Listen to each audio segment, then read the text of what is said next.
Good evening, everyone. Welcome to the August 11th, 2022 meeting of the Penfield Planning Board. We will begin the meeting with the Pledge of Allegiance. Okay, one second. I pledge allegiance to the flag of the United States of America and to the republic for which it stands, one nation, under God, indivisible, with liberty and justice for all. Okay, everybody, welcome for coming. Brian, downstairs, if you could possibly turn the volume and the speakers up in the auditorium. We have a couple of audience members who are having a hard time hearing. Or if we can get some of those hearing assistance devices, that would be great. Lori, would you, while we're waiting on that, would you please? Louder, please. Would you, we're working on it, ma'am.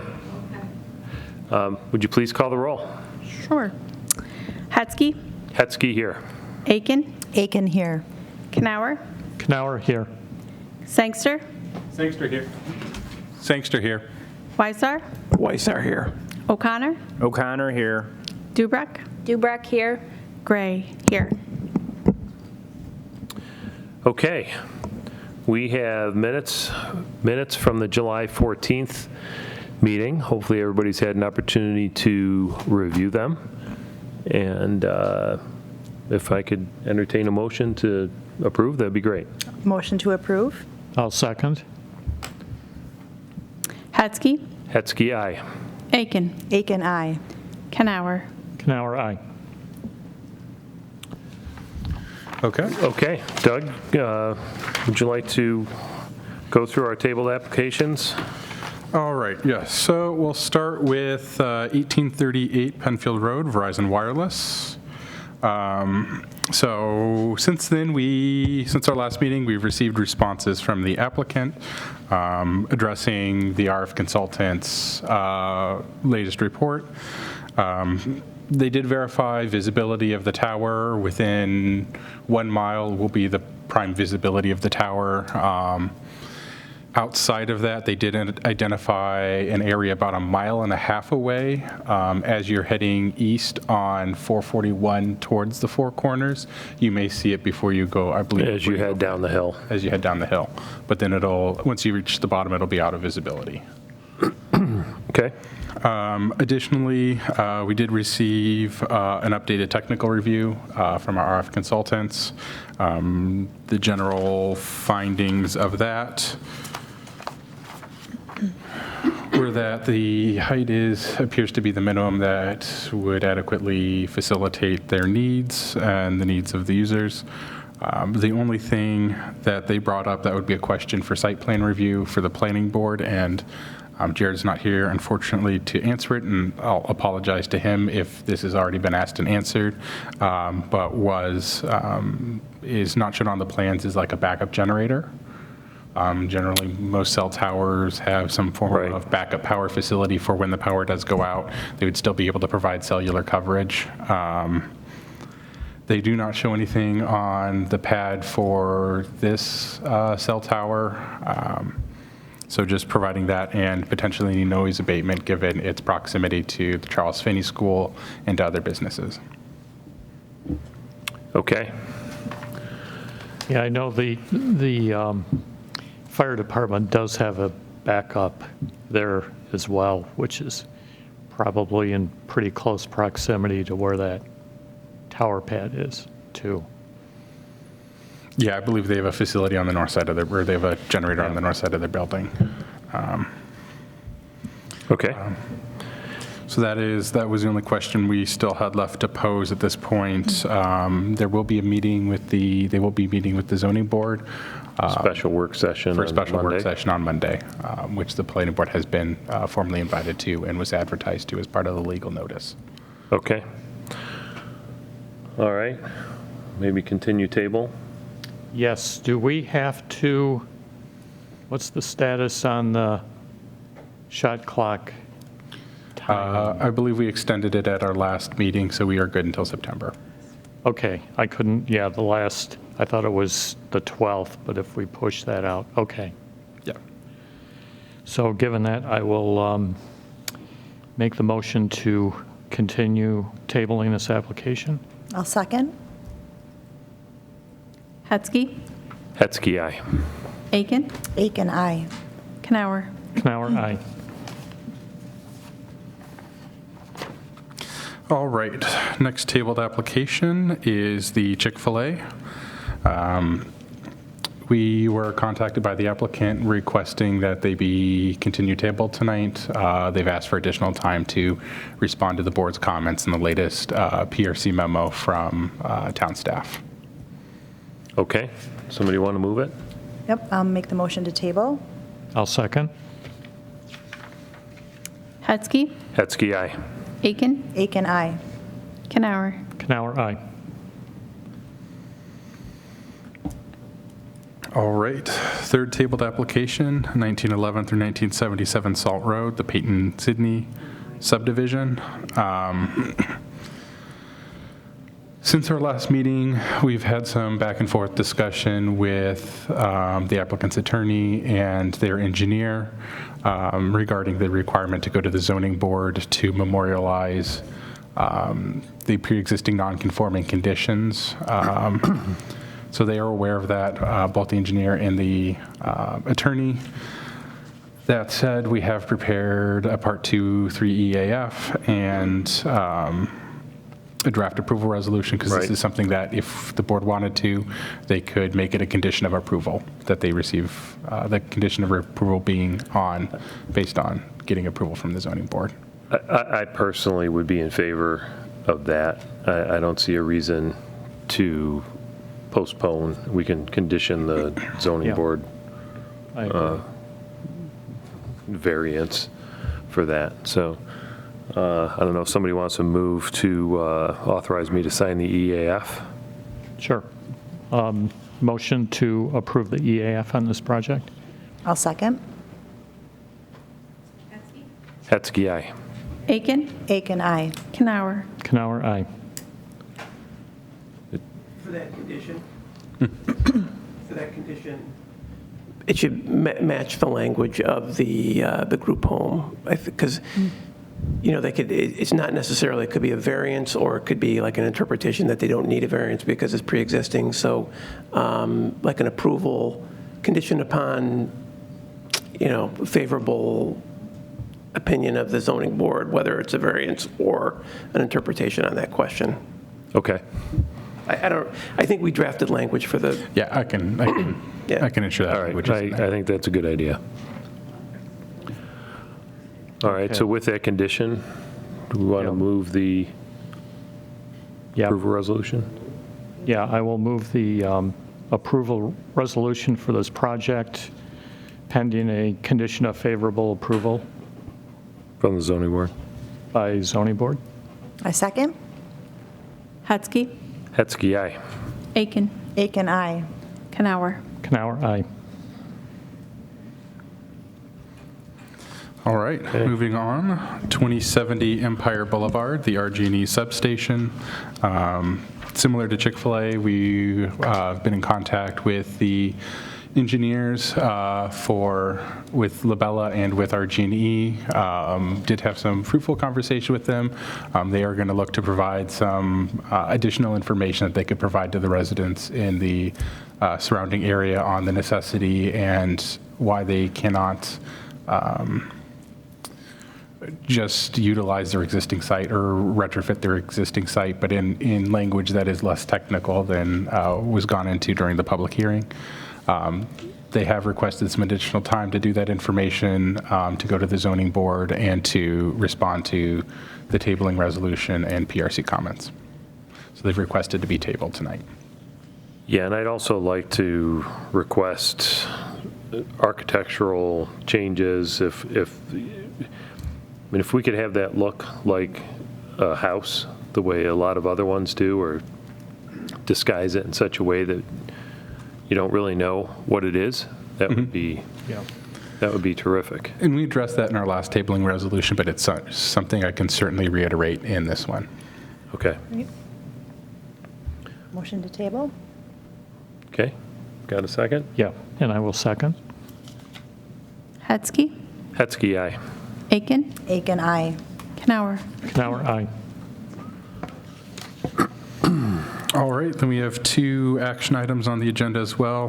The first one, 2305 Penfield Road. The board had an informal discussion with the applicant at our last meeting regarding a sketch for potential subdivision. Since then, staff has drafted a sketch letter outlining the concerns of residents, the concerns of the planning board, and the concerns of staff.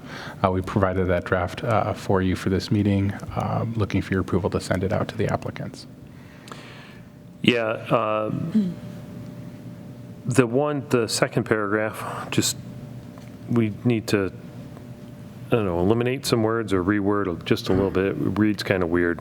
As Okay. July 14th, 2022, public hearing, planning board reviews the sketch plan application for A and continued their Yeah, I can for A and tweak continue that. discussion at a post-hearing and at the, I guess that's, I don't know. I can tweak the language. All right. Yeah, I'm good with the itemized concerns and, okay. Yeah, anybody else have any comments on the sketch letter? I do not. You good with the sketch letter? All right, so why don't we move to send it? I'll move. I'll second. Hetzke, Hetzke, aye. Aken, Aken, aye. Kanauer. Kanauer, aye. Okay, so I'll clean up that language, send it out one final time, and then we'll get it to the applicants. Perfect. All right, our second administrative item, Penfield Heights, which was recently approved. The engineers have been doing their final mechanical, electrical, plumbing engineering. In doing so, they were able to work the floor plan to get an additional unit. This has happened before. It's relatively typical in multi-unit buildings like this. So in doing that, they will not be affecting their residential, non-residential percentage because it was within the area that was already determined residential.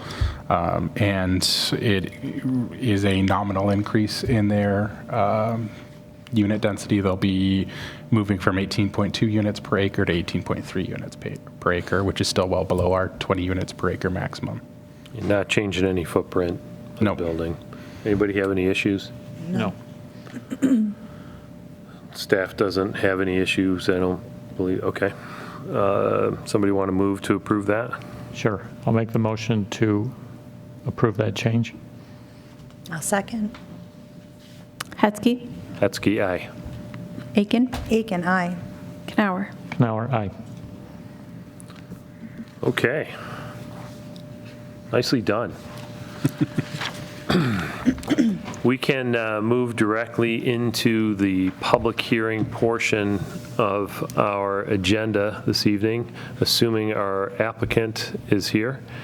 The way the process works, we have one item on our agenda this evening for re-subdivision, and the applicant will come up to this table and present their project to the board and the public, and then the planning board will ask whatever questions that we have. Once that is complete, I'll open up discussion for people in the audience to make public comments, as well as people watching from home. If you are interested in making a comment, you can call in by phone at 585-340-8771. You can also go to the Penfield website. It's www.penfield.org. On the homepage, there should be a link to this meeting, at which point, once you click on that, there should be instructions so that you can submit a comment in writing, if you so wish. if anyone would like to make a comment when the time comes, I'll ask you to come up to this table here and state your name and address for the record, and then would love to hear your comments. So with that, Doug, would you please read our public hearing application? All right, public hearing application number 1, BME Associates, 10 Lethbridge Lane East, Fairport, New York, 14450. On behalf of Brocolo Property Management, LLC, requests under Chapter 250, Article 11-11.2 of the Code of the Town of Penfield for preliminary and final subdivision approval for the proposed 3-lot re-subdivision with no new construction on 48.1 acres located at 2755, 2763, and 2771 Penfield Road, Fairport, New York. The properties are now or formerly owned by Brocolo Property Management, LLC, and zoned Rural Agricultural, RA2, application number 22P-0020, SBL numbers 141.01-1-17.1, 17.2, and 1-16. Okay, welcome. Right, so yeah, this one's pretty simple. We're just taking an existing 3-lot subdivision. Could you possibly introduce yourself and where you're from and all Yeah. that good stuff?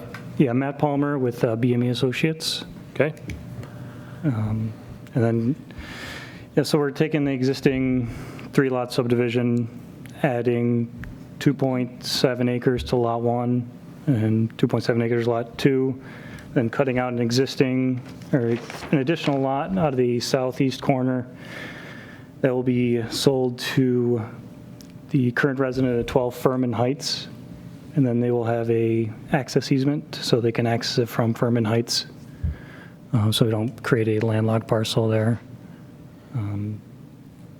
And that's, we're not proposing any development or anything at this time, just the subdivision.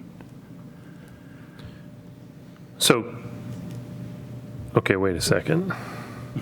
Could you go through that just one more time quickly? So I'm looking at the drawing, and forgive me for having a bit of a tough time Okay. taking the two pieces and putting them together with the match line.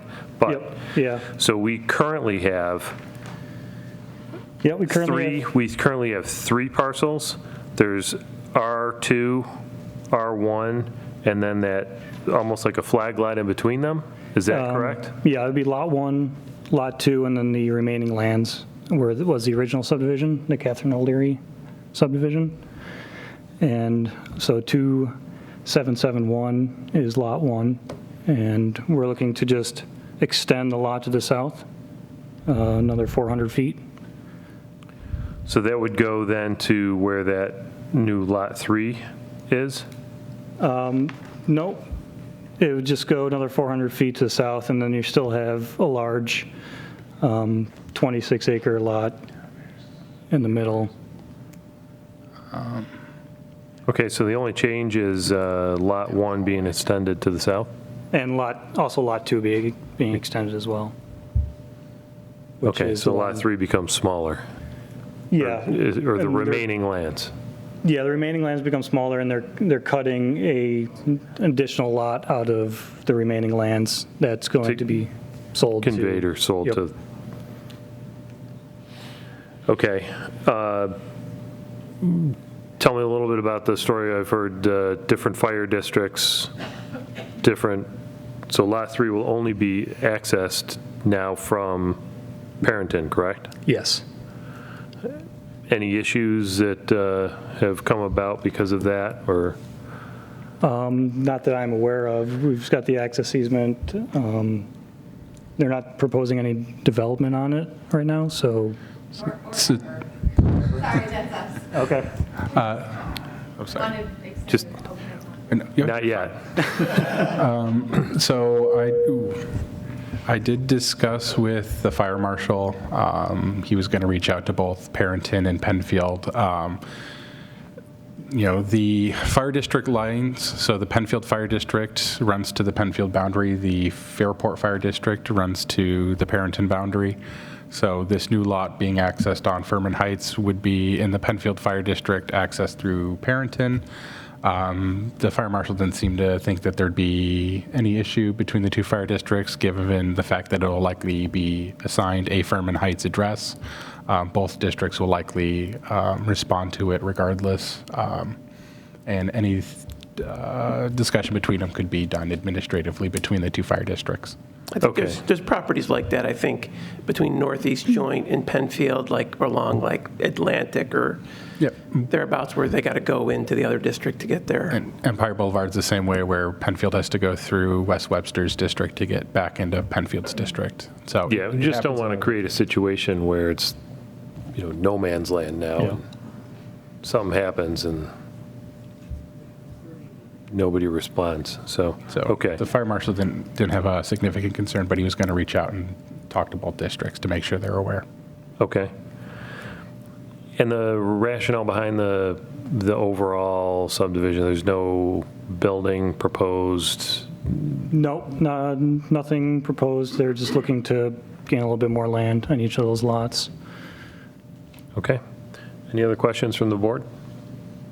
So what is the purpose of the access road then, just in case? The access, because you can't create a lot that's landlocked, so they need some kind of access Okay. to access the lot. So it's the easiest way would just come from Fairmont Heights. And nothing is planned to be done on that lot at all? I mean, Nope. I understand no building, but are you planning on planting or doing anything? Not that I know You of, can, no. you're welcome to come up to this table, since you're kind of the applicant, and introduce yourself and address, and From my welcome. understanding is they initially intended to try to merge it into this lot, but because there is a municipal boundary in between, it can't be Gotcha. one lot. The municipal boundary creates two separate parcels because they have two different identifiers through the county and through subdivision. Got it. Understand. Hey, I'm Mary Caitlin White, 12 Fairmont Heights. We just wanted to, we had reached out to the Brockholas when we first moved into 12 Fairmont Heights and said, if you're ever interested in selling, we would just love more land, just to ensure like we have woods back there, because it's wooded along all sides of our property. And then a couple of years later, they reached out and said they were looking to do some renovations on other buildings, so they wanted to sell off some land. And so we said we'd love to buy it. Just, Bada bing, bada boom. yeah, keep woods behind our house. So Perfect. Okay, Thank you. you're welcome. thank you. Bob, any questions? I do not have any. Okay. I'd like to invite the audience to speak, if you'd like, ma'am. If you'd like to come up to this chair here, and Lori will kindly snag your slip of paper. You I'm could- Ann Couch. I live at 2701 Penfield Road. If you could do me a favor and speak into that microphone that's in front of you, that way everyone in the audience should be able to hear, as well as the millions that are watching around the world. I'm Ann Couch. I live at 2701 Penfield Road. And that I'm very concerned about this situation, because why would you parcel off lots if you have no intention of building something on them?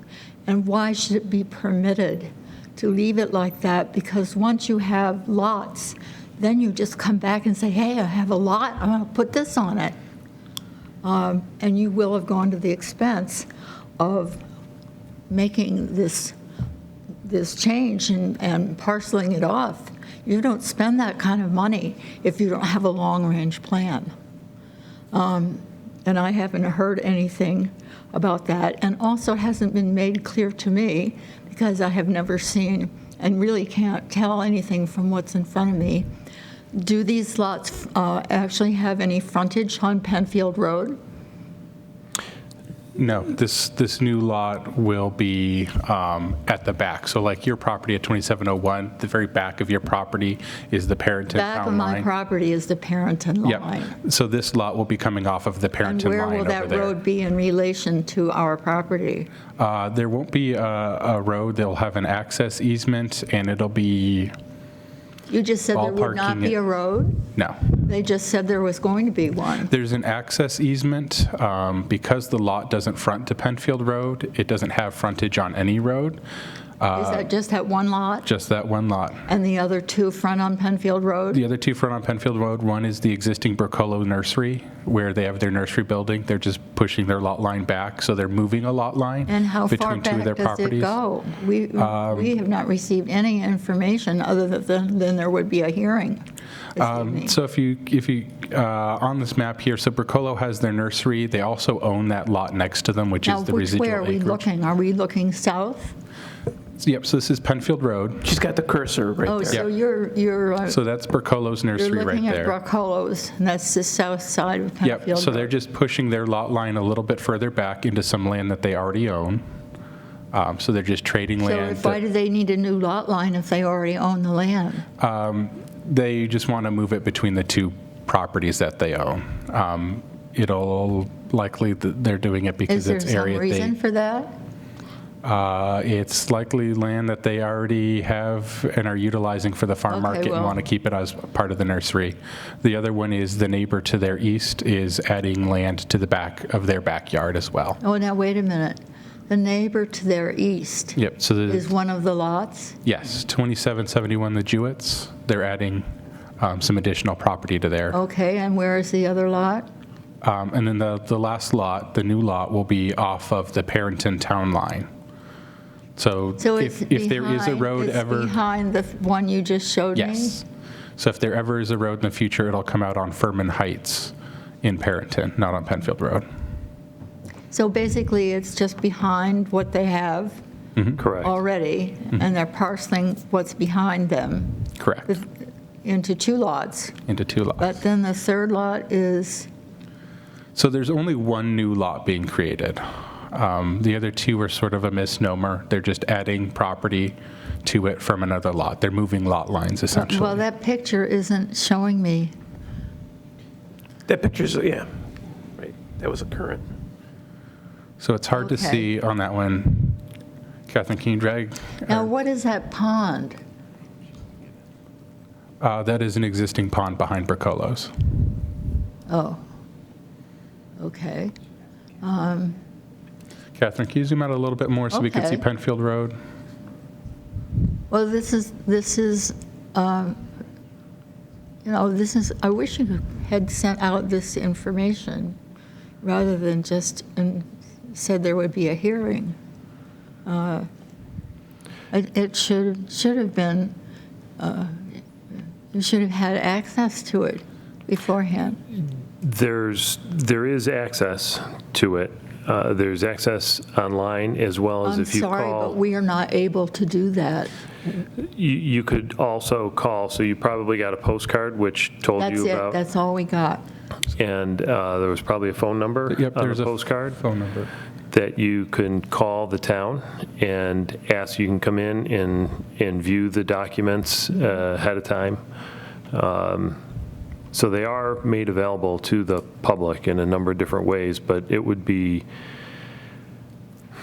in this case, not necessarily cost prohibitive, but in most cases, very cost prohibitive to mail out a full packet of materials to every neighbor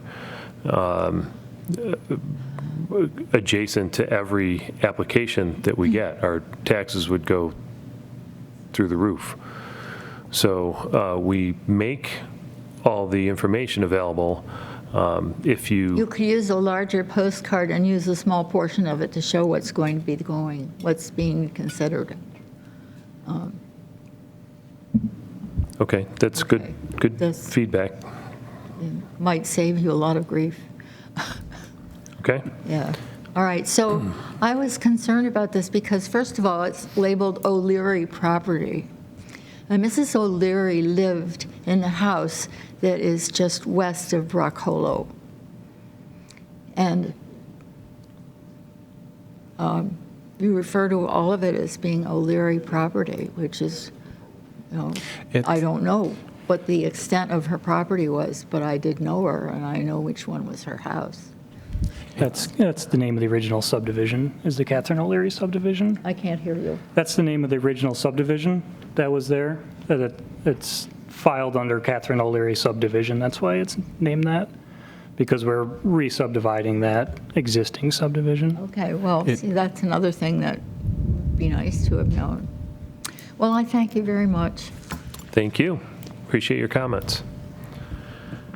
Okay, would anyone else in the audience like to comment on this application? Let me just check online.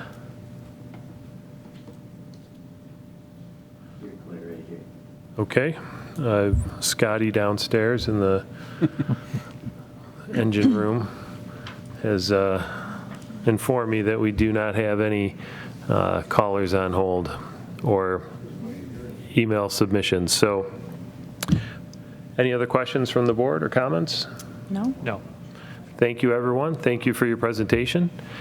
And we'll call this hearing closed. Appreciate it. We'll take a 30-second. Maybe Brian can mute, or doesn't really matter. So going back to our work session,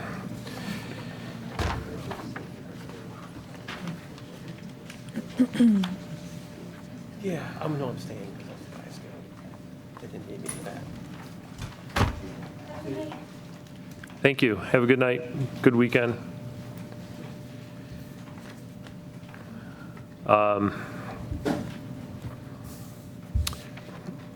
Wanted to give an opportunity for the Pathstone folks to give us a brief rundown on some conceptual changes that that they have put together, and so I thought that this would be a good opportunity to do so. So, Peter, or whoever's Peter, Betsy, Mira, Mike, You got the whole team here. whole team. Good evening. Nice to see everybody. Betsy Brugg with Oviatt. As AJ has said, we're here to have a discussion. You all are very familiar with what Pathstone has been proposing. They have been in the approval process since the spring of 2021, so well over a year. They thought they were on the right path with that process, trying to follow the code, the manual, move it forward. And I think that somewhere a few months ago, things kind of went sideways, I think, when this went to your architectural consultant, and he came back with some pretty significant design changes that they simply are not capable of doing. There's some limitations to what they can and can't do. Our goal here is really to give you a project. We want an approvable project. We want to get through this process, and we want to work together on this. A lot of time and money has gone into getting to this point, and we would really like to move forward with something that hopefully will get us where we all want to get, which is to an approvable project. So Peter went to work on some plans. We submitted a concept. I think we showed it to staff. I think we went to a PRC meeting first and kind of shared the options. AJ has seen it, and then we wanted. So far, we've gotten good feedback, and then the plan was to come here to the board to get feedback from the board and see if there's buy-in for the board. What I cannot emphasize enough is that this is a pretty significant change. We are trying to do this, follow the letter of the code, the letter of the manual, comply as much as possible, follow the rules, play by the rules, but we need to leave here and know whether or not we have a project. Part of the concern is that when this first came in, we start this process, the code has the sketch plan process baked right into the process. The idea being that you come in for your sketch plan, and when you get those comments back, you know whether you're able to move forward, whether you have a project that is, the basics are there to get you to an approval. So I think everybody was very surprised that things kind of went sideways a couple months ago. So my hope is that you can give us some constructive feedback on what we're going to present, so that hopefully we can leave here with some direction, good direction that we can rely on, and then we don't have any surprises months down the road. That's really the big concern, because these things are huge time commitment, cost of time and money, and we just want to make sure that we're on the same path, and I don't think that the communication has necessarily been as good as it could be. I know this is a learning process for everybody, so can't fault anybody for that, but it is, put us in this position that we're in, and we're just, unfortunately, I don't think we don't have a full board tonight. It would have been nice to have everybody, and I think that, we were talking amongst ourselves as to how to gather all this feedback before putting a lot of time and money into kind of these major changes. It requires dealing with the property owner and reworking engineering. There's a lot that goes into this, so we're really happy to give you, I think, what is going to be, a good option for you, but it's just that's where we're at. That for Pathstone, we just need to know whether we've got a project or not. So. Okay. Yeah. All set? Well, for me, I met. Yeah. Okay. Thanks, Betsy. My name is Peter Vars from VME Associates. So as Betsy laid out how we got here. So my goal this evening with you is to present to you, I'm going to use the term a reworking of this plan. We last were before this board back in April. If you remember, we did the video and everything, and then since that time, it was in June that the determination of the authorized official was issued, which really, that document presented or provided the town's definition of non-residential. That seemed to be one of the key items that we were dealing with over the course of the past several months. But the point is with it's a mixed use. Yes. Yeah, the definition of non-residential within the mixed-use district. Right. But the point is, we got that direction or that definition. But more importantly, or just as importantly, I should say, we also got some important feedback also from some town officials, town staff, that there were a couple things, and I'm obviously paraphrasing, but it was important to us, and it is what got us to where we are today. We were getting feedback along the side that, the project as was proposed was more of a Zone B project versus a Zone A project, or along the lines of, it's really a good project, it's just in the wrong location because it was an all or entire Zone A project. So what we did as a result of this feedback, Pathstone did work with their partners and the design team to rework the proposal, to get a project that would meet Table 6.1 of the design manual, the criteria that's spelled out in tabular form, that it would meet the definition of non-residential as issued in the determination of June 2nd, and then also comply with Chapter 250.12 of the code.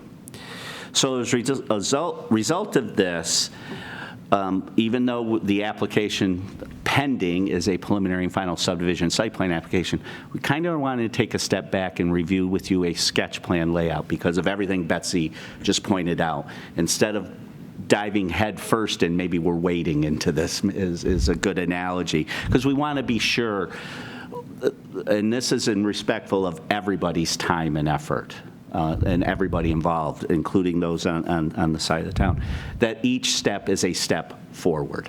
I think that's important for all of us. So what we've done is really we're updating this application so that the project will sit on a mix of Zone B and Zone A lands. In other words, we're going to place in our opinion, we're placing the project in the right location as called for with the criteria that's in Table 6.1 of the manual. Project scope remains the same. It's still a mix of residential and non-residential uses. It is still 136 residential units, but instead of 2 buildings, and we'll walk you through the plans here in a few minutes, instead of being in 2 buildings, it'll now be in 3 buildings. We'll still be providing over 20,000 square feet of non-residential space as defined in the determination. That will now be in 3 buildings.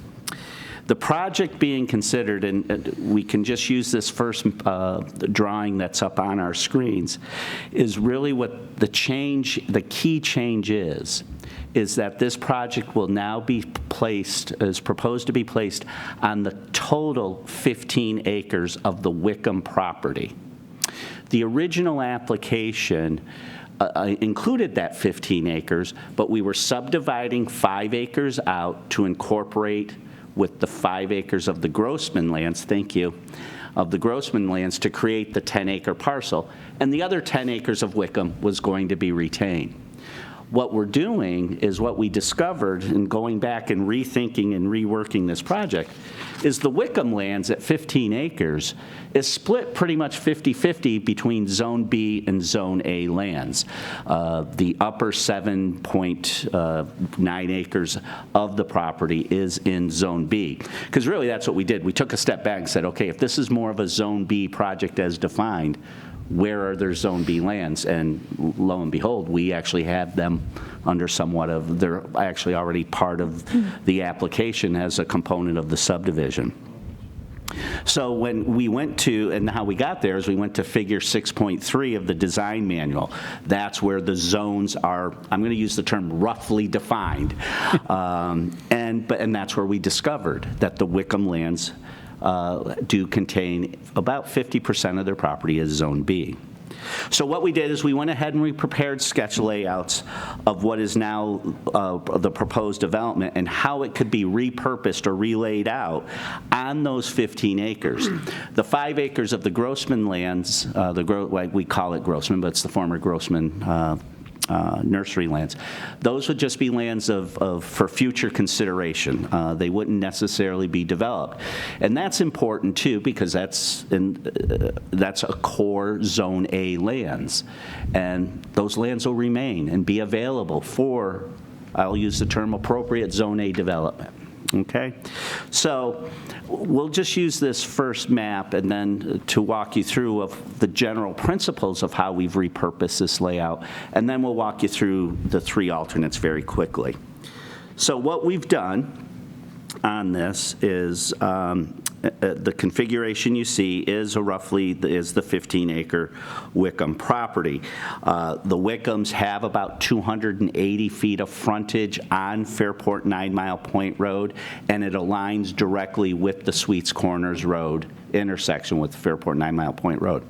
And that's important for one reason. I know staff is fully aware of this, and I don't know if the board recalls this or recollects this, but the original layout, we had our access further to the south.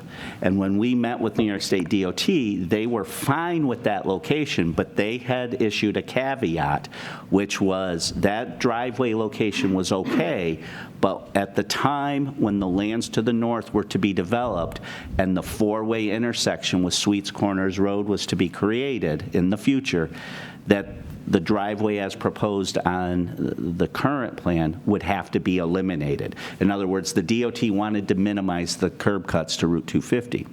So what we've done with this revised plan, we've actually addressed that key DOT concern, and that is bringing the access off of 9 Mile Point Road directly across from Sweets Corners Road.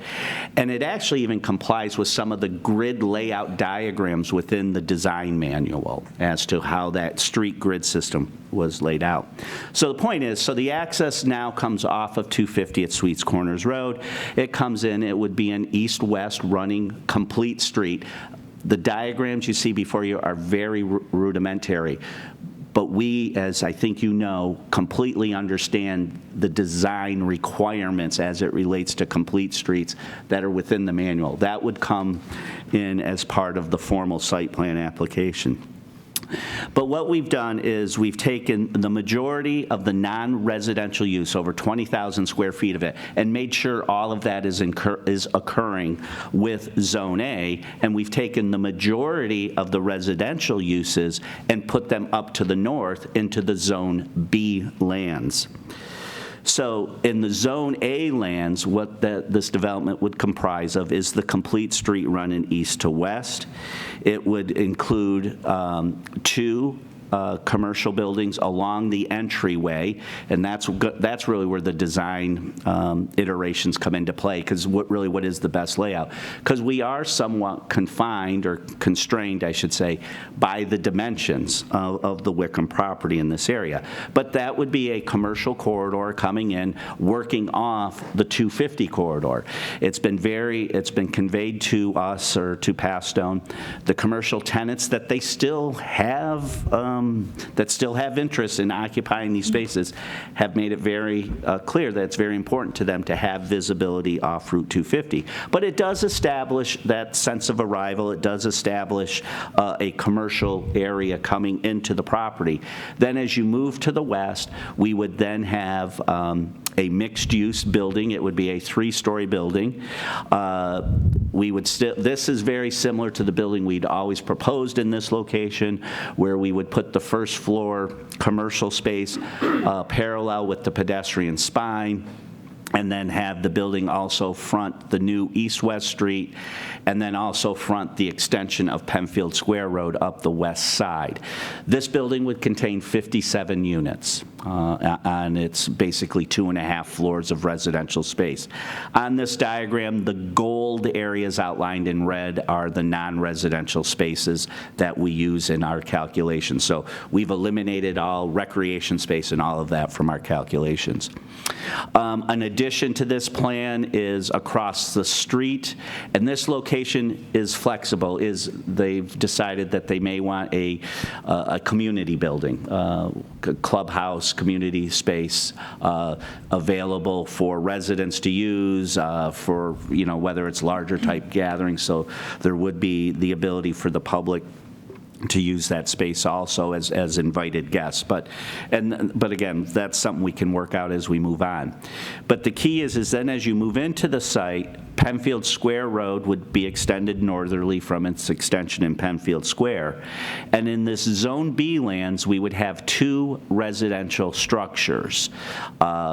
The first one, where the cursor is, that would be a 3-story building, because in Zone B, we do have a height, the height restriction is different than Zone A. It is 3 stories and 40 feet, I believe.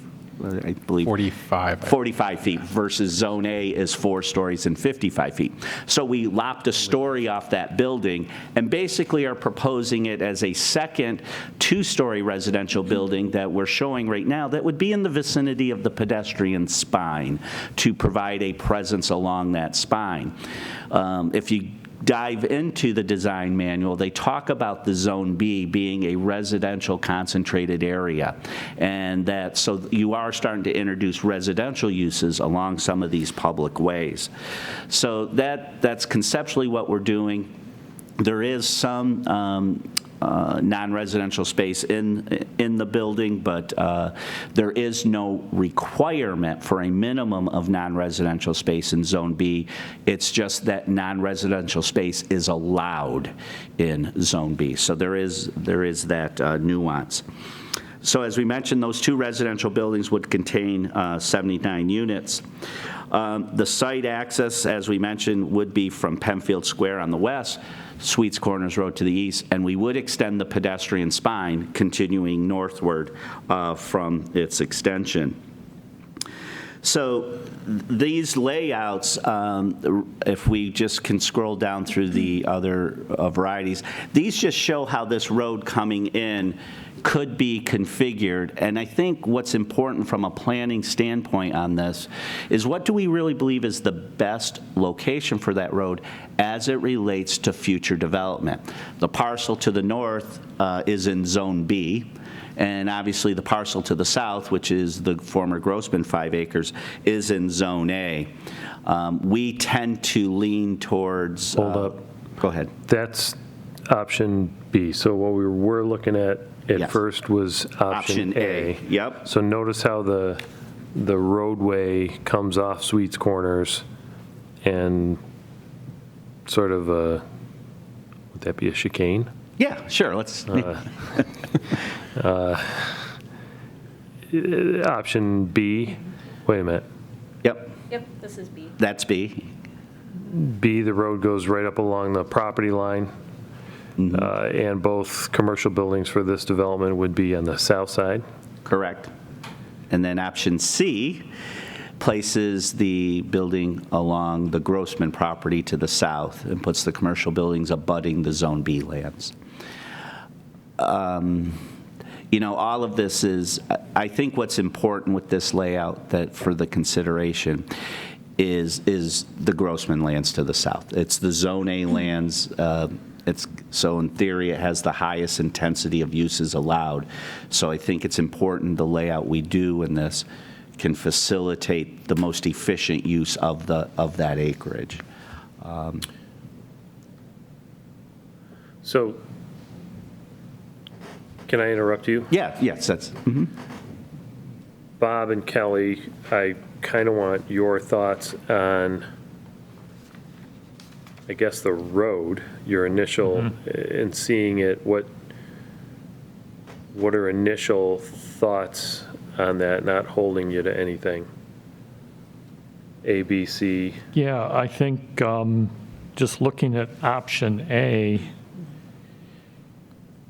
I think it adds more interest and maybe visual as you're approaching from 250, because then you have the one commercial property to the south, and then on the opposite side, you have another property to the north. Kelly? I like this option as well, because of the space component primarily, because of the two up close next to each other. I think that you're losing, yeah. I like the separation. Yeah, I think there might be better opportunities for landscaping too, Yep. with those opposite side of the roadway configuration.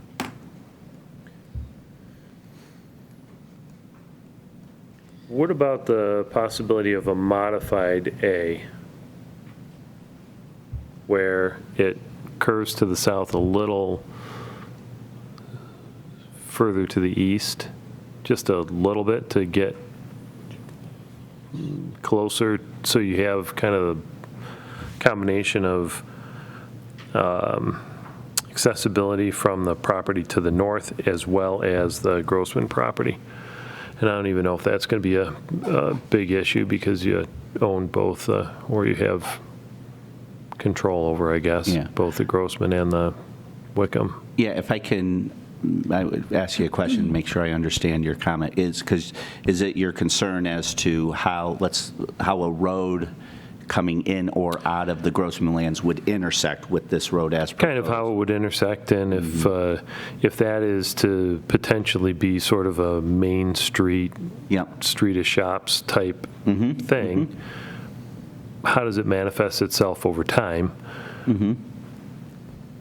Both with the property to the north and the Grossman parcel to the south. Okay. I That's a do fair understand what question. you're saying, yeah.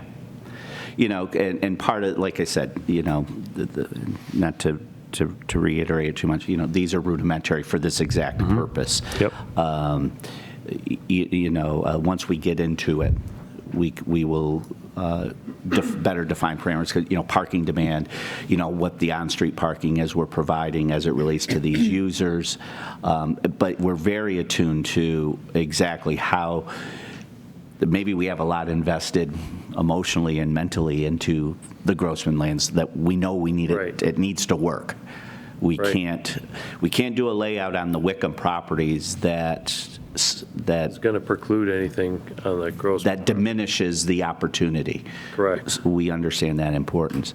I guess the last thing, just a couple things I just want to say, wrap up, then we can continue, is just that And this is good, because this is what we need to hear. And I guess one of the key things, though, first, is, we've provided the math, per se, as to how this breaks down between Zone A and Zone B. And it's very important to us, to Passtone, that we've done that correctly. Because this is good that we're having this discussion about what's a good road layout, what's not. But before we can go down that path, before Passtone, I think, has a level of comfort that they can go down that path, is that this project, we all know a lot about this project as to the units, the type of units, and everything. We've now tried to reconfigure it so it complies with the letter of the code, that table 6.1, and how we've divvied it up between Zone A and Zone B. Have we done that? So that this project, in concept, 136 units, 2 multi-story buildings, commercial buildings and another residential building on a T street layout with a pedestrian spine. Is that the right project for this 15 acres?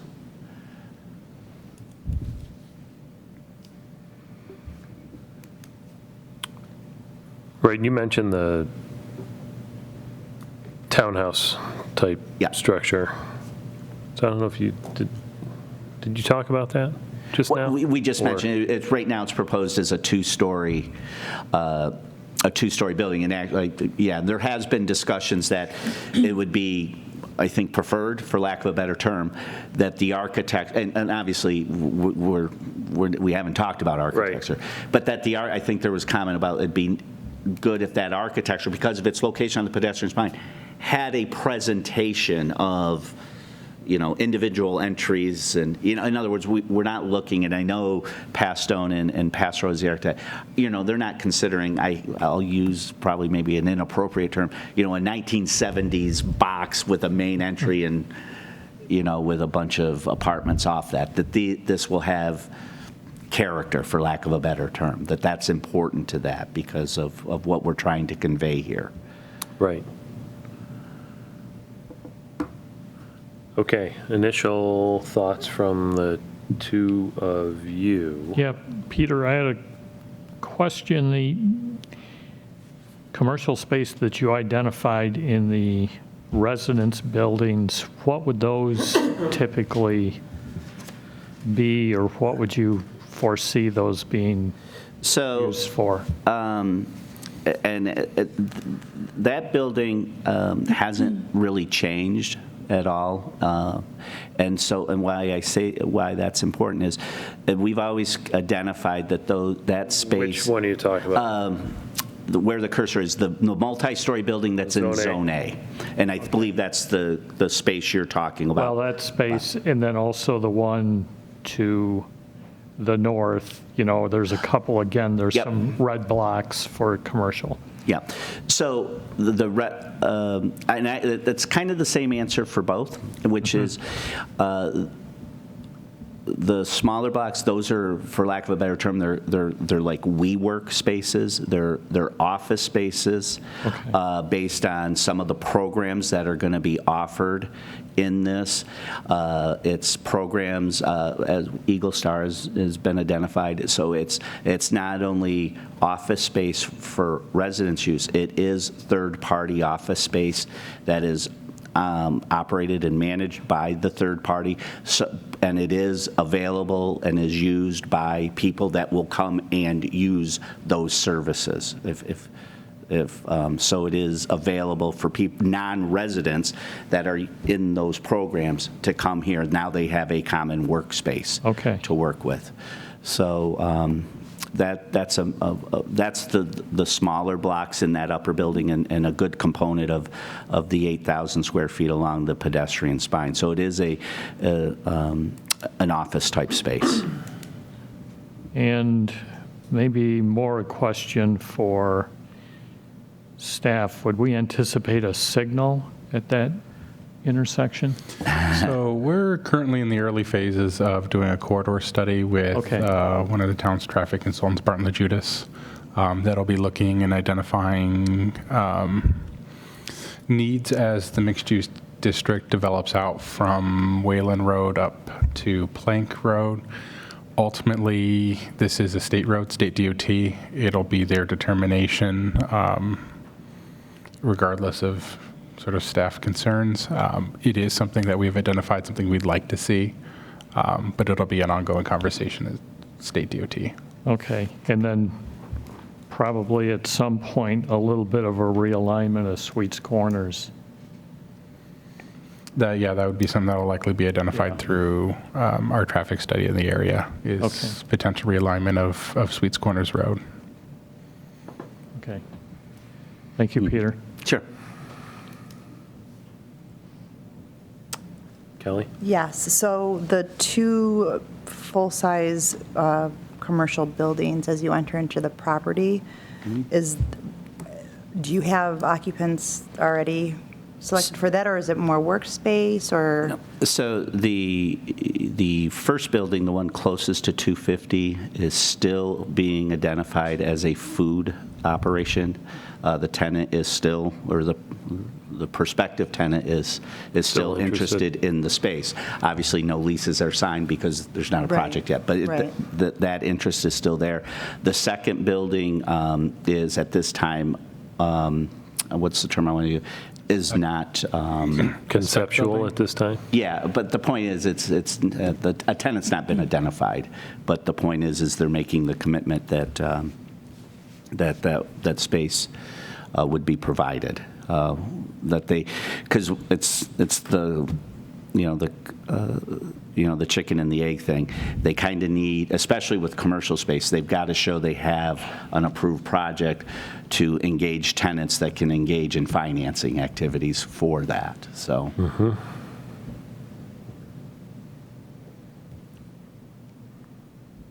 Just looking at the street also, any idea of having like a turning lane into this parking area because it is so close to the main road, and if it is a space that, many people frequent, is there going to be traffic issue? So that's actually a very good question, and it actually dovetails into AJ's question earlier about, how that curve works. That is exactly the thing we will work out with the engineering department. Because of that, we have to be aware of queuing, stacking of cars waiting out there to get out onto 250. And you're exactly right. We can't have that parking area or that Grossman's access road too close to the intersection because somebody turned in wanting to turn left. Does that create an issue out onto 250? So it is something we know we have to address, and that would come with the technical design. The town has standards on driveway separations, things like that. Thank you.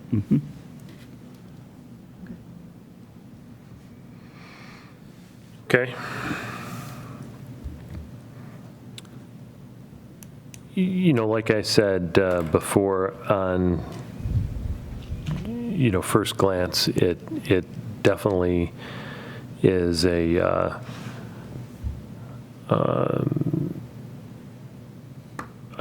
think a big step in the right direction for this, moving it to mostly into Zone B.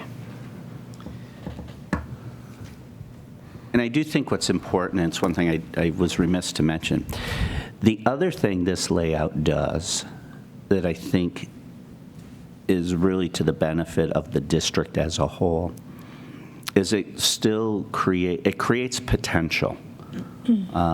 There is still a lot of opportunity with this infrastructure that'll be put in place to allow additional mixed-use development. If we just use the sketch in front of us, it opens up the whole Grossman lands. We have the west side of Penfield Square Road. There's even thank you for scrolling down. There's even lands south of, more adjacent to Penfield Square in that area.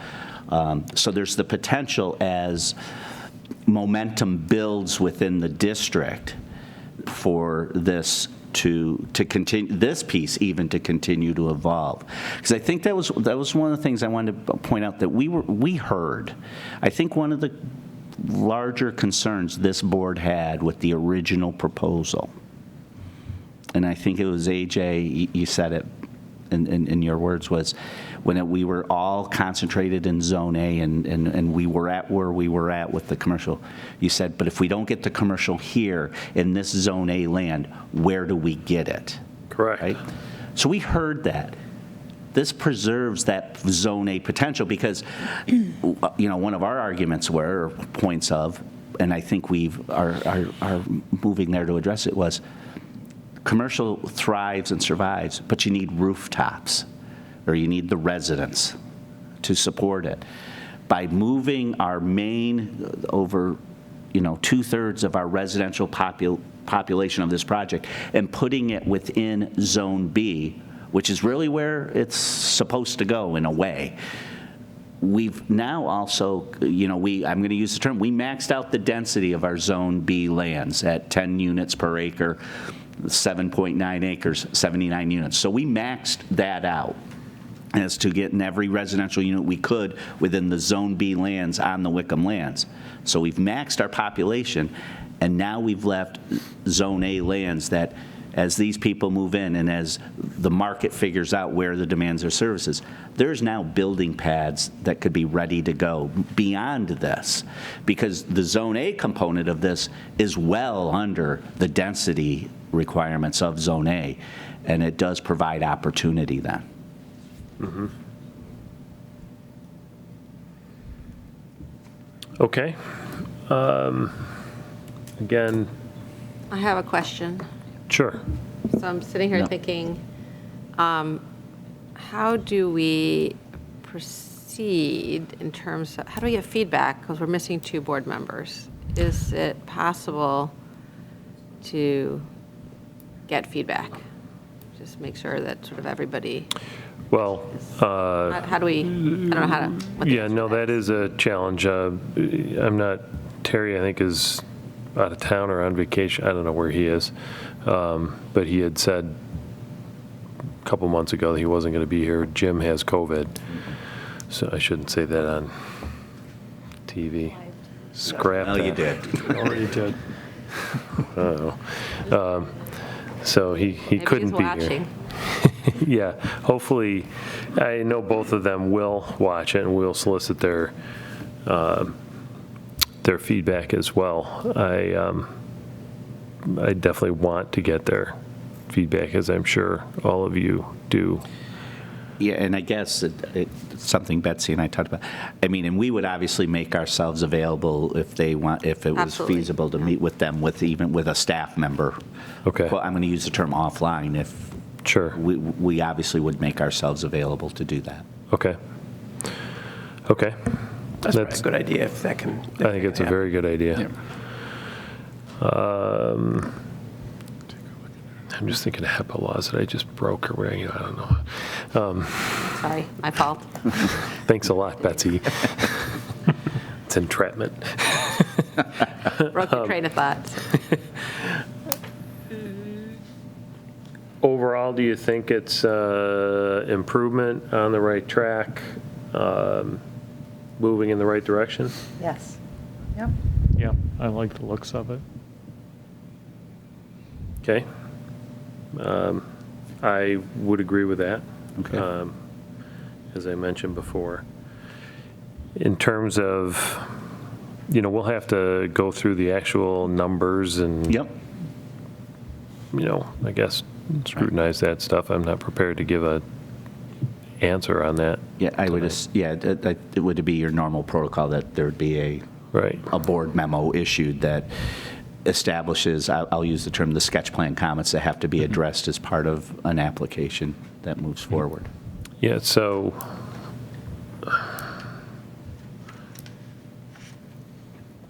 we probably should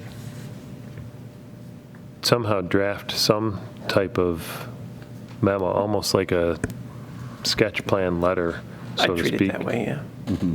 I would do that. And maybe you want to start, if there's any comments you have now to kind of, while it's fresh, to kind of get it down. Yeah, Yeah, it's something I can draft out. yeah, and then Jim and Terry's input when they have an opportunity to see it, and hopefully we can get this turned around in the next couple of weeks. Yeah. I can certainly have it, see if we can get something drafted ahead of the next meeting, Okay, if we can get it done the next couple of weeks, okay. get things prepped. So I think that there's a consensus here that the option A is the preferred option for the roadway shape and style. I think that's probably a unanimous feeling overall. And maybe all of you knew that to throw us off on a, rabbit hole or something going down around that. But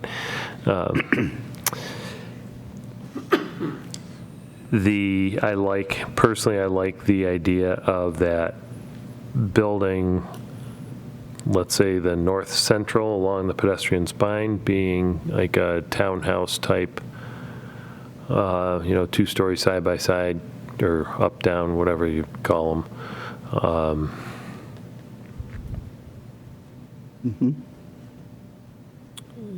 Type structure that breaks it up, and it to me gives it more interest than just apartment buildings. And then hopefully architecturally, everything else kind of ties in and complements AJ, each other. may I Hi, Mira. just, clarify. Hi. I thought I would be quiet today, but there are two ways of designing this building that will not look like a double-loaded corridor. It could be a townhouse building with real townhouses side to side. Those would be for like 3 or 4 bedroom units. There is another way of designing that building where every unit will have individual entrance from outside and the stair, even though it will not be legally a townhouse. It will look like a townhouse, but it will not be a townhouse. It will be an apartment building. So do you have... What's the definition legally of townhouse? Townhouse is under residential code, and you have a firewall between each unit. The building that I'm talking about, say if it's more than 4 units, where you have apartments on the first floor and apartments on the second floor, even though they have individual entrance, they do not have firewalls between the units, and they are considered apartment buildings. Okay. But they're still like low-rise townhouse look buildings. I just wanted to make clear that you do not insist on doing just On townhomes. specific townhouses. Isn't there a code in the mixed use, doesn't it talk about variety of housing styles? It does. So, if you take that into So consideration. Zone B, I don't have my code with me. Yeah, I don't think it's defined. It does say variety of housing or something like that, but Right. it's not a defined. Yeah, but it is a variety, because variety, like versus an apartment building with double-loaded corridor, here you have an apartment building with individual entrance to every unit. And again, it all depends on the unit mix. I just want to be sure that we understand what's required, and then we have to start, we'll have to redesign this whole project anyway. So now I'm talking about the programming. okay. Yeah, if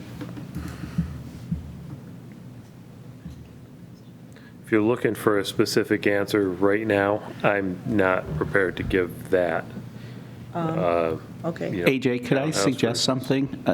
Is it, because I can appreciate, what your statement, and maybe, Mira, what we could do is if we have examples, whether they're built or Yeah. architectural renderings, of what because I understand what she's saying, because we've done enough of these to know. I think maybe if we could send Doug a list of, or pictures saying, this is what we're thinking about, and maybe that could help you frame your response versus putting you on the spot right here and saying, Right, I can send you examples of my former projects, like with townhomes or a different type of apartment building. Okay. Yeah, we could do that. I think, and then that can help as you then incorporate your responses. But you're not saying no townhomes, right? You're just saying, let us know which type, right? Like, you're not saying, we want to do the Right. apartments with the exterior exits Correct. that look like townhomes. Yes. You're saying you just want to know what direction, or are you saying, Yes. I want to know the direction. okay, but I got it. Do you understand? So they're not saying, we're not doing townhomes, we want to do this other thing. They just want direction from the board. Okay. Initial gut would be townhomes, just to break it up and have a bigger variety. That's my initial reaction. But you asked. Okay. I don't know how everybody I would else like to see feels. what they look like. I would Yeah. have to see. Yeah.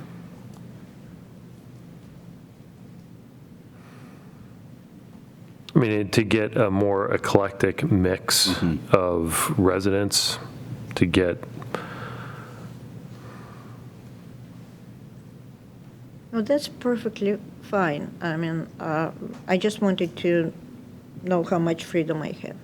okay.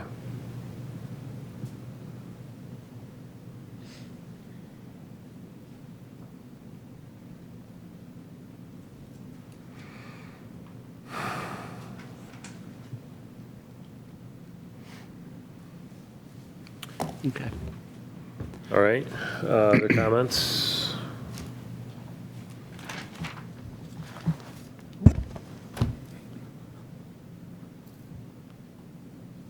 Anyone? Doug? Oh, staff. Any- Staff on the spot. So we'll take a look at the architectural, send that off to you guys. Yeah, well, that's not Regarding the even, townhouse style look, even if it's apartments, I'd have to take a look a little deeper into the manual. If they're substantially different in their look and how they are, the type of housing they're providing, they can still be apartments, but if they look like a townhouse and they provide a different functional type of living arrangement than, a larger multi-unit, I have less concern. But I have to take a look at the fine details in the manual to see how closely or vaguely defined variety of housing types is listed. I know staff will be reviewing it to provide some PRC technical comments, putting me on the spot. One consideration may be to, and I believe I'd spoken previously about this, the potential for residential above the two commercial buildings on the main entry road. If that reduced a few units in the Zone B side, giving you guys a little bit extra headroom just in case we get to the point where you're doing final engineering and you realize you could fit a couple more units in there, you'll have the headroom to be able to do that, while also providing potentially sort of a vertical mixed-use style building closer to the road on those units. Based on my initial review of the zoning data and the breakdown, I didn't see anything that was in that table that was, I thought, to be non-compliant. So it looked good from my perspective.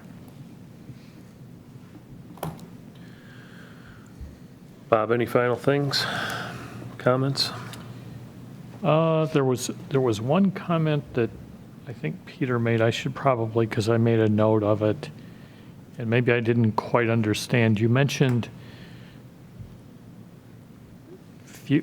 I took it as like future pads or locations. Would that be for more commercial, or did I miss?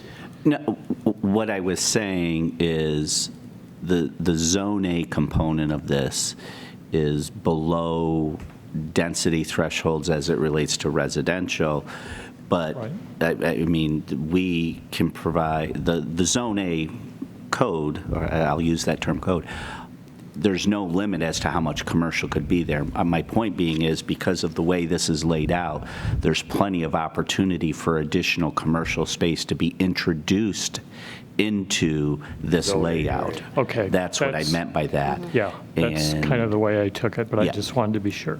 Okay. Yes. Yeah, whereas the first plan, there really wasn't. We were maxed out. Yeah. That project was going to be that project and only that Okay, project. thank you.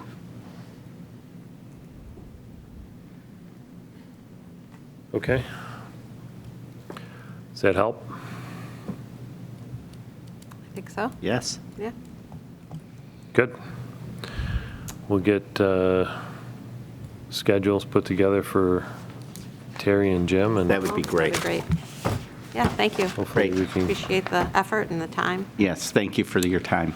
Yeah, no, we realize how much effort and investment there has been, and we just want to make sure that we get the best project for the town of Penfield that we can get. Yep. Great. Thank you. All right, thank you. Functionally have- speaking, we should take a tabling, we should take, Yeah, Functionally, we should okay. continue I will tabling it, move to and we'll- continue tabling pending continued correspondence between us and the applicant. I'll second. Hetzke, Hetzke, aye. Aken, Aken, aye. Kanauer, Kanauer, aye. Okay, let's talk about the Penfield Road. public hearing, 27, hearing? 55, 63, and 71. So this is a pretty simple, straightforward